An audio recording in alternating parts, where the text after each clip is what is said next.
И тоа е одредиштето. Очигледно е дека успешно сме го завршиле ова патешествие. Тука сме пред електроелемент, полнач, Kia PV5, се е заокружено.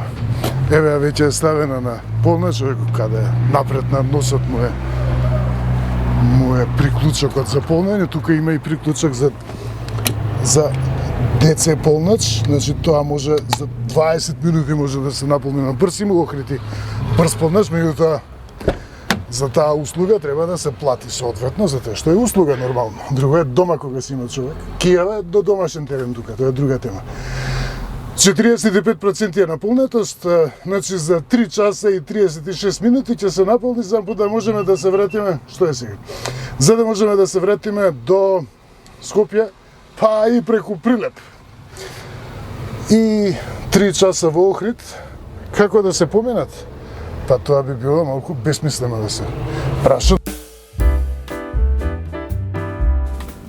Полнењето во Охрид заврши, значи на стандарден полнач, и за некаде околу час и половина, нешто повеќе од час и половина, веќе е постигната наполнетост од 85%, што значи 280 км досег, земајќи го предвид просекот од претходното возење.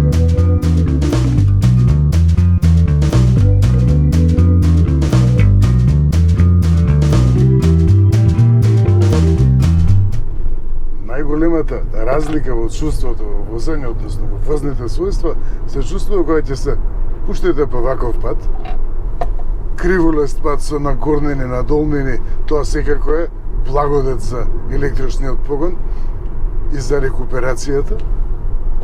Навистина, како да возите патничка Kia, како да возите електричен сит, односно К4 по нова. Секако дека и во град има огромна разлика, меѓутоа во секоја следна ситуација се уверувам се повеќе зошто Kia ги убедила толку членовите на жирито за избор на ван на годината во Европа. Потрошувачка 13,3 е фантастична. Да видиме. Ево. Многу лесно повлекува. Иако ова е основната изведба, најосновната изведба со 90 кВт и 122 конјски сили и со батерија од 51 кВт час, со која што според фабрика се поменува 297 км. Чувството навистина е како да возите автомобил. И тоа е помало напрегање, секако од една страна е добро, затоа што испораката е побрза. Може побрзо да стигнете до одредиштето и побезбедно секако. А од друга страна е добро и затоа што возачот се заморува помалку. И еве го, свијаци. Неверојатно. Ова се намерно дојдов тука на овие свијаци. Ова се остри свијаци. Меѓутоа, патничка лимузина секако нема да се вози ниту по ваков пат, ниту ќе се вози со ваква динамика, меѓутоа чисто сакам да укажам на тоа колку е сменето однесувањето на еден ван. Ова се буквално серпентини. Еве, ова е 60 степени. Значи ништо, никакво, секако нема товар, меѓутоа не се секогаш полни возилата и еве нагорнина е сега, висока е нагорнина, голема е нагорнината. Тука симулира товар. Тоа еве дури нема ни надуправување не се појавува, а не дай Боже па подуправување. Не се појавува надуправување никакво, тоа само укажува на одличниот баланс што го има. Значи нормално, ова не е пат. Ќе повторам, не е пат и не е начин на возење кој што е соодветен за оваа Kia. Меѓутоа морав да го искусам ова и да се покажа навистина што постигнува. Зачудувачки. Сега ќе го исклучам некако ова. Како тоа се исклучува. Има фантастично многу settings. секако треба да се запре за да се чепка таму. Меѓутоа да видиме каде се settings сите. Мене се допаѓа тоа што нема значи има неверојатно многу системи за асистенција и ме предупреди дека има пешак на патот. Значи далеко од светот на доставните возила кои што досега го познаваме и тоа секако е важно и во град и на ваков пат помагаат тие системи за асистенција во сите можни сценарии и услови на возење. И не се чувствувате напрегнато. Значи, можете 6 пати во денот да ја повторите турата.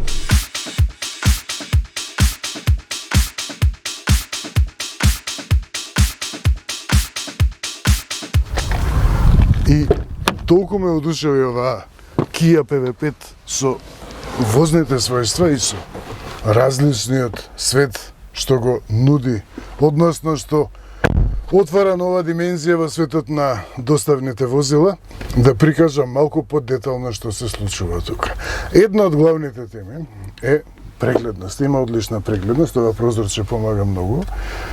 Значи, во најголем број на ситуации, односно сценарија, верувам дека ќе се користи во градски услови на возење, каде што е важно да има прегледност и исклучително е низок работ на прозорците, спуштане до најниска можна мера. Верувам дека половина метар не се гледа странично од возачкото седиште, а ако се поднаведне човек, веројатно 20 сантиметри се вон видно поле, не се.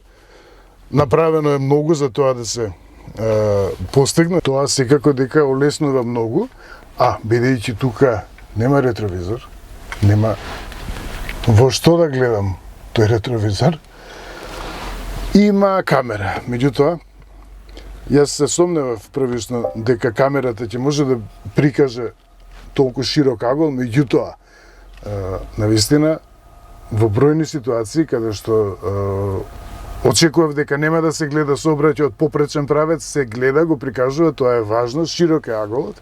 Има и бројни други опции, значи на прикажување, па има дури и каде го има тоа. Може да биде и поделен приказ, например, може да биде. Значи камерата е фантастична, еве. Стартувањето е на оваа рачка дополнителна назад, зад воланот. Еве го ЕВ.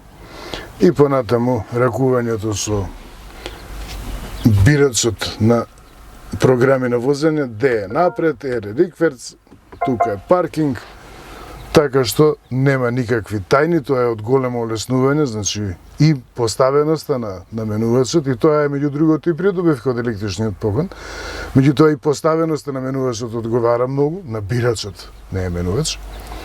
Исто така е одлика на Kia и изобилството од системи за асистенција не заостанува во ништо. Значи на повеќе пати прикажав дека дури еве сега и на еден планински пат тука низ полиња ме предупреди пешак дека има на патот. Понатаму има и радарски темпомати, камери, самостојност за пирање и поаѓање, значи кога ќе запрам кога ќе запре самостојно, за да појде доволно е само за да притиснам на овој тука прекинувач, односно преклопник, и си поаѓа самостојно до брзината што е наместена. Значи во градско возење ќе уживат. Има тука и згодно наместен драйв мод, може да се избира меѓу нормална програма, економична програма која што главно ја смалува мощноста на климатизацијата, нормална, сноу и слично. Нема спортска програма. Убав е приказот на информациите, крупен е со одлични контрасти, значи го напоменувам тоа затоа што не е правило секогаш.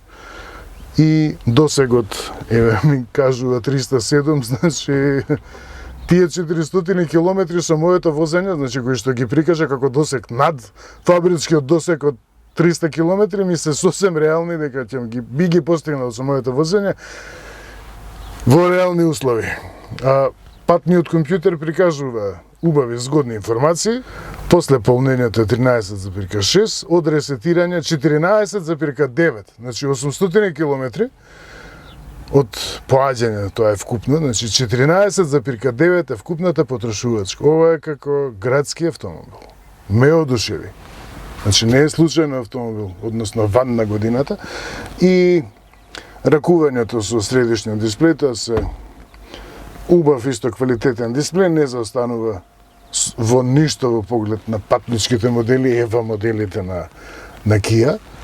Не ми се допаѓа единствено тоа што овие полења тука ми се малечки, за да не се жртвува тоа поле. Меѓутоа, јас би сакал малку покрупно да се прикажани тие. Ова исто ми се допаѓа многу, значи прикажувањето на генерално прикажување на информацијата, може да видите климатизацијата, колку одзема при одредено возење. Сега мене ми е исклучена, не возам со климатизација денес, ми прикажува каде се најблиските полночи, utility mode тоа не ни треба, energy information тука покажува со возење колку учествува моќност, колку оддава електромоторот, тоа е за климатизацијата, електрониката колку троши и battery care, односно одржување температура на полните и слично. Ова не го прикажува сега, ова ми се допаѓа, значи во последните километри ми покажува колку била просечната потрошувачка на возење, значи тоа е нешто во стилот на Toyota хибридите, меѓутоа брзо работи, фантастично. Полнење има и на тајмер, може да се остави, значи доаѓате дома, ја паркирате во 6 часот, во 10 часот ви се вклучува автоматски, кога стартува ефтина струја, односно ноќна тарифа се исклучува во 7 часот и слично. Smart Recuperation, тоа го опишав, значи тоа се исто згодни детали кои што ви се допаѓаат. И уште едно поле на кое што се придава големо значење, тоа се преградите. Тука има простор, практичен, голем простор, меѓутоа не е само обичен простор, тука е добро изолиран. Кога би било направено во некија стандарди, овој простор би се прегревал тука, а овде нема. Значи, овде и 80 степени се случува некогаш во летно време да се постигнат. Не се, тука има некоја преграда, држач 1 килограм вели оптоварување може да биде. Има фјока, практично, лизгачка фјока, која што не запнува, направена е во Kia стандард. Отворањето на вратите е исто приспособено за да се заштеди тој простор и има 3 ката прегради. Ова и шиша тука има и дури и тука има. Понатаму, што има следно? Паркинг со пирачки тука. Има простор, нормално во светот на доставните возила, има простор дополнителен за одлагање и зад седиштата. Седиштата се мощни, квалитетни, значи не станав. Има висинско, длабинско местење, нормално има и местење на слабинскиот дел, затоа што кога го менувате работното време во седишта кои што немаат правилна слабинска потпора, влијае. Не се. И понатаму добро има систем за пристап и стартување без клуч, тоа е стандард се, од оваа страна ми е малку почисто.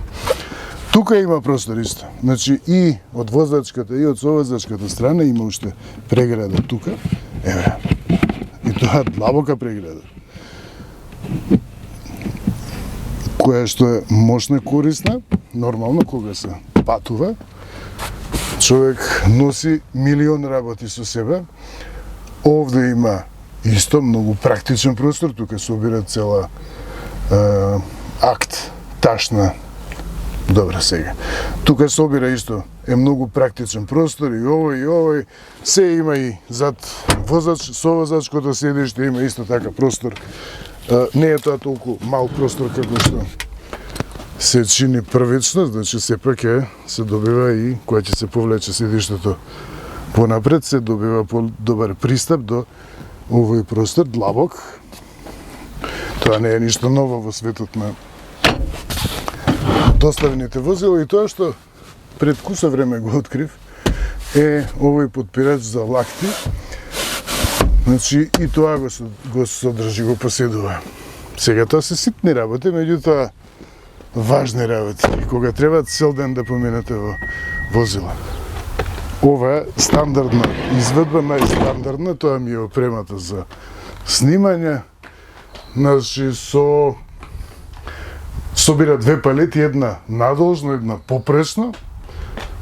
Има ширина, огромна ширина. Назад има дводелна врата. Ете ја камерата, значи високо е сместена, затоа не се валка.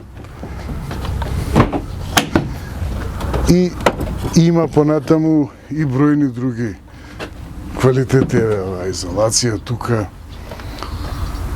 Ова е стандардна изведба. Значи и оваа изолација некаде не се добива, се добива гола изведба. Значи како што може да се види, ова е со бројни отвори, носачи, попрешни, надолжни, стандарди и слични нешта, за да може да се приспособи за најразличен вид на примена, па дури конструкција, значи има 3 основни изведби. И сега открив дека Кијава има и простор вака за кога треба да кажете нешто важно. Тоа што е најважно во целата работа околу електричниот погон, електричната кија е потеклото на енергијата на која што возам овие 3 денови. Тоа е од соларни колектори, 100% соларна обновлива енергија, од обновливи извори.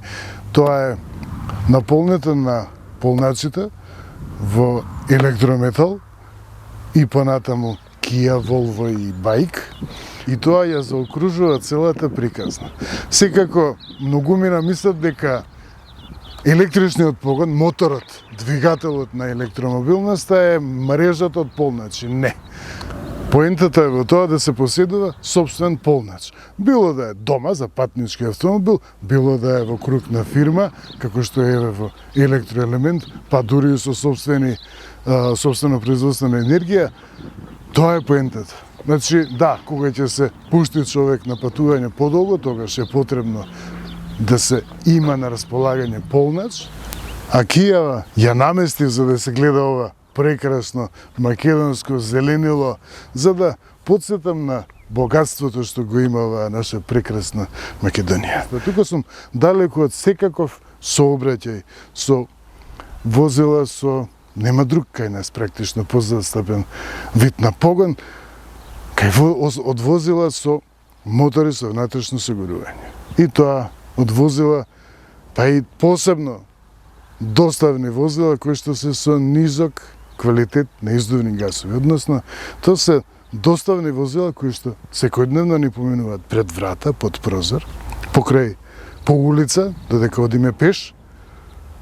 Меѓутоа, тој страната која што треба да преземе нешто за да се спречи тоа загадување, тој извор на загадување, дополнителен, значи за да се заштитиме национално од тоа загадување, државата е таа која што треба да се свести, да покаже разбирање, дека не е се во собирањето пари од акцизи, од трошењето гориво, туку дека сепак треба да се покаже и одговорност и да се преземе нешто во поглед на заштитата на животот, на животната средина на нас луѓето.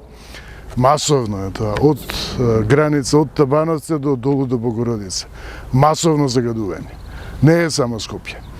И тоа треба да го преземе државата. Секакво предлагам само тоа што низ моето 35 годишно искуство во браншава можам да го посочам сега што може да се случи.